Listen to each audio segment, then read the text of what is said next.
I am proud of you. Seninle gurur duyuyorum. I am proud of you. Not yet. Henüz değil. Not yet. Can you help me please?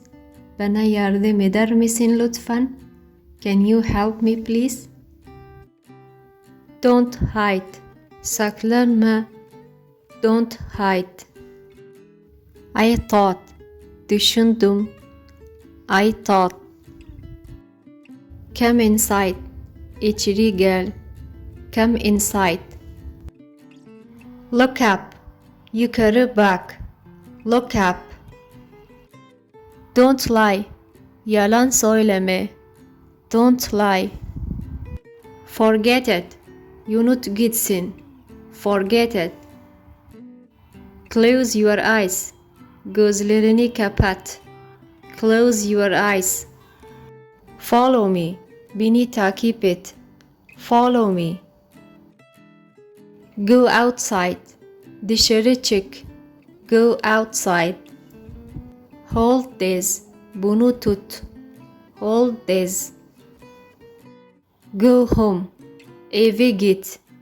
Go home. No idea.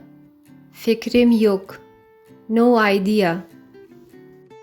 Take this. Bunu al. Take this.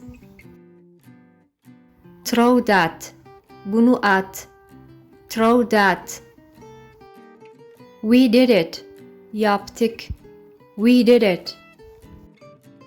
I swear. Yemin ederim. I swear. Last time. Son kez. Last time.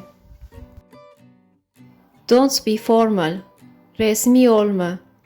Don't be formal. Watch out. Dikkat et. Watch out. Think again. Tekrar düşün. Think again. I think so. Bence de. I think so. More thanks. Daha fazla şey. More thanks. I found.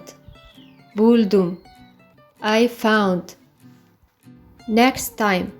Bir dahaki sefer. Next time. Try to understand.